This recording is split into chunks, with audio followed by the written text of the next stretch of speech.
Good morning po. Yung bansa po natin ngayon talagang nasa crossroad ng at nasa crisis. Kita-kita naman po natin because of the corruption issue, the flood control issue. Nung 2025 ang GDP po natin ay 4.4%, which is way below the target of 5.7%. Yung third quarter po is about 3.9% at yung fourth quarter 3%. Ito po lahat ay dala ng pinakamalaking korupsyon na naganap sa kasaysayan ng ating bansa. The greatest heist in the history of national budget and infrastructure sa ating bansa. For the first 3 years of the Marcos administration, 2023, 2024, and 2025, 1.45 trillion po yung insertions, diversions, at amendments na karamihan po ay napunta sa mga ghost flood control projects, sa mga substandard projects, sa mga proyekto na talaga namang pinagkakitaan lang. For example, yung PATS Eye, nakikita nyo maliwanag sa mga highway, yung railing sa mga highway, pati na po yung mga solar lamps na nakikita nyo sa mga highway. Ito po ay sa dahilan noong 2023, mga 300 million po sa national budget ay pinalitan. 300 billion pinalitan. Yung mga matitinong mga proyekto na pinag-aralan ng mga ahensya ay napunta po sa mga anomalyang proyekto. Noong 2024 po, 500 billion yung nawala sa President's budget. Yung mga matitinong proyekto tulad ng ating mga foreign assisted projects tulad ng Metro Subway, tulad ng PNR Elevated Railway, lahat po ng budget cover dyan ay tinanggal, inilipat sa unprogrammed appropriations at pinalitan ng mga maanumalyang proyekto. Kung 2025 po, 473 billion po yung inalis sa national budget, pinalitan ng mga maanumalyang proyekto. Kauna-unahan sa kasaysayan ng Pilipinas na may ganito pong kalaking insertions, diversions at amendments sa national budget. Ang national budget po ay napakasagrado sapagkat ito po ay sinisimulang himayin at pag-aralan Enero pa lang ng for example, yung 2027 budget natin, January pa lang po pinag-aaralan na yan. Sa mga ahensya, doon po sa ibaba. Pagkatapos po, dinadala yan sa mga regional offices, dinadala yan sa mga national offices. Pagkatapos sa kaya pa lang yan, dadalhin sa DBM at aaprobahan ng kabinete, aaprobahan ng presidente. Pagkatapos pong pag-aralan, dadalhin sa Kongreso. Pagdating sa Kongreso, ano nangyari? 2023, pinalitan lahat. 2024, pinalitan lahat ng mga importanteng proyekto. 2025, pinalitan lahat yung mga importanteng proyekto ang ipinalit. Yung pong mga proyekto na malaki ang kickback na halos wala nang ginagawa. Pinagpiestahan po ng Marcos administration ang national budget for the last 3 years. At yan po ang nangyari, bagsak ang GDP,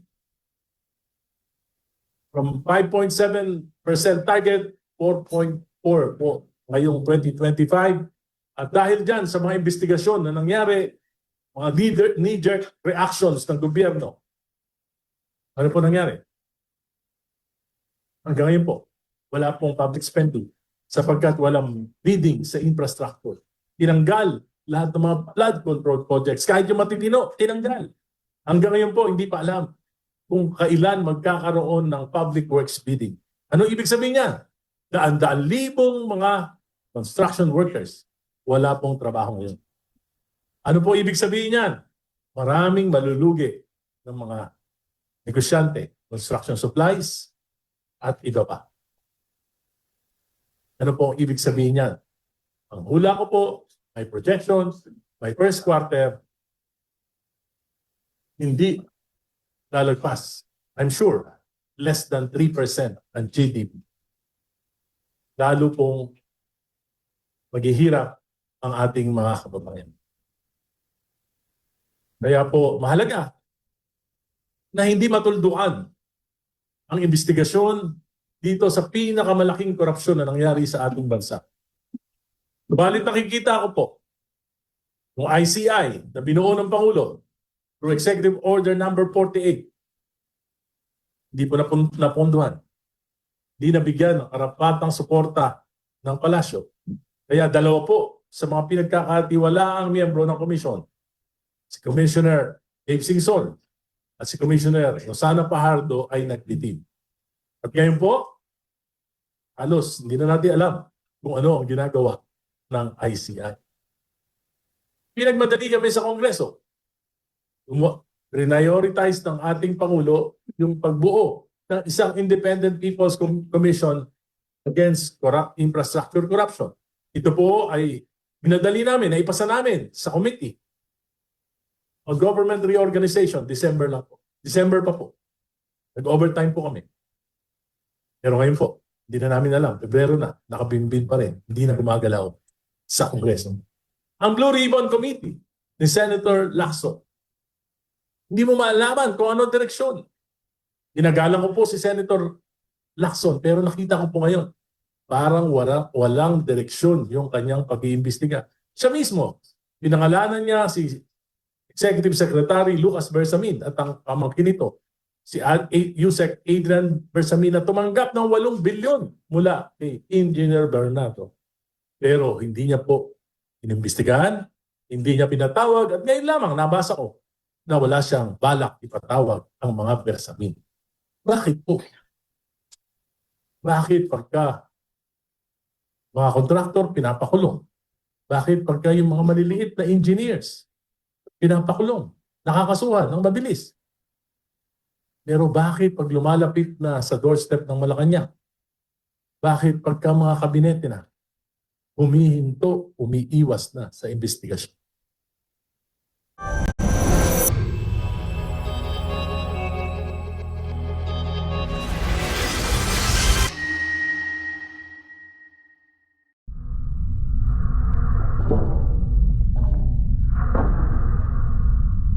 Sa investigasyon. Kaya po, napakalungkot kung yung pong 1.45 trillion na ito ay hindi may papaliwanag. Command responsibility ng Pangulo ito. 2023, 300 billion. Pinalitan ng Kongreso. Pinirmahan niya, hindi siya kumibo. Binete niya, BBM, hindi kumibo. Napalusutan siya. Pero 2024, 500 billion. Pinalitan, sinalaula, hindi siya kumibo. Kabinete niya, DBM, hindi kumibo. 2025, 473 billion. Sinalaula ng Kongreso, ng 19th Congress.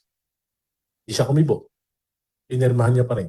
Maliban sa 26 billion na kanyang binito. Pero 473 billion po, yun natira ng mga insertions, diversion. Nagtataka po ako, dati-rati, panayang banggit, sa mga pangalan. Saldico, resign, tumakbo. Sino po ba si Saldico? Chairman ng Committee on Appropriations. Sino ba ang araw-araw niyang kasama? Sino ba ang kasama niya nagpaplano? Speaker Martin Romualdez. At lahat ng 3 taon na ito, sino ba ang katuwa ng Kongreso, ng Kamara, yung ba Senado? O, binabanggit lagi, si Senate President Chis Escudero.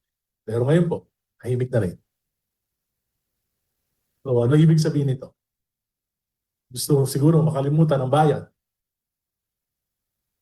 ang pinakamalaking kasaysayan ng pagnanakaw sa kaba ng bayan. Kung tatahimik tayo, kung makakalimutan ito, siguro after 2 years, nanakawan tayo ulit. Congressman, may nagsalita na si Bersaga, no? Si Bersaga, si Miao Miao, at saka si Leviste, no? If kayo po ay, I think Leviste trusted you, no? He showed you the Cabral papers. What can you tell us about that? Well, alam niyo po, yung Cabral files na sinasabi, that's a public document. Meron naman pong kopya ang ombudsman, ginawa nila.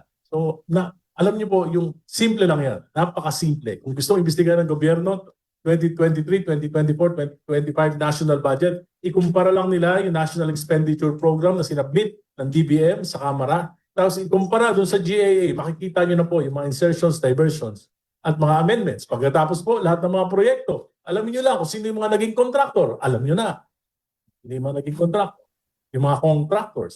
Tapos tingnan niyo lang yung mga proyekto. Malalaman niyo na kung sino ano yung ginawa at ano yung ghost at ano yung standards. Napakadaling imbestigahan yan kung gustong imbestigahan. Ano balita niyo sa investments? May ba pumapasok ng investments lately? Alam niyo po, nung panahon ni Pinoy, nung umalis po siya, yun po yung pinakamalaking foreign investments. $7 billion yung inflow ng investments. Sa pagkaraan po ng 6 na taon ni Pangulong Duterte at 3 taon ni President BBM na wipe out po lahat itong $7 billion na yun. Okay, the floor is open to questions from the media. Identify yourself and please make your questions brief and to the point. Yes, please. Identify yourself. Kaya lang ba ito nangyayari, nagaganap? Kasi sabi mo kung dapat presidente dapat ang managot natin. And yet, walang nangyayari. Ano ba sa eskwela ng material?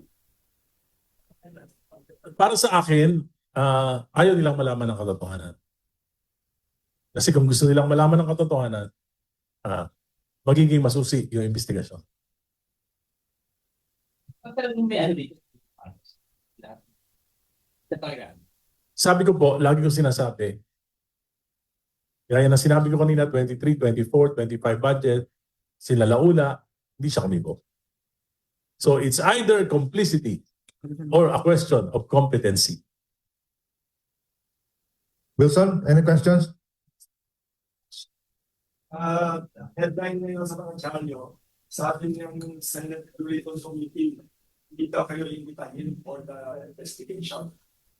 Na chismis lang daw ulit sinasabi nyo. Well, hindi po chismis kasi yung 5 congressman, inimbita ni Congressman Leviste. Pinakita sa amin yung files na naglalaman ng text messages between the President and Yusek Bersamin. Nandun po, alagay doon, 7 billion. Nag-report siya kay Presidente na tanggap na lahat ng 7 billion at March 24 po yun, 2025. At susunod niya yung kwenta kung saan napunta yun. At may mga napunta doon sa mga kandidato na alyansa, 11. 12 po yung kandidato na alyansa, 11 yung nabigyan. Lahat po nabigyan. So including Senator Lacson. Di ba? Senator Lacson. And Senate President Tito Soto nabigyan. Alam po na hindi naman nila alam kung saan galing yon. Kaya walang problema doon. Natural lang naman na yung mga national candidates sinutulungan ng kanilang mga partido. Di ba? So, minapunta kay Andrew E. 68 million talent fee. At yan ay dumaan lahat kay Congressman Toby Chanco. Ang ginawa ko, pinunta ko si Kong Toby. Kaibigan ko naman niya. Tinanong ko siya, totoo ba yan? Sabi niya, totoo. Nagsalita dito, no? Totoo. Na may, sabi niya nga, tinawaran ko nga yan si Andrew E. Nagpatawad ewan ko bakit 68 billion pa rin yung nakalagay na nagbibiro sa akin si Kong Toby. So, NID wala. Sen Ivy. Hindi ko alam pero kasi na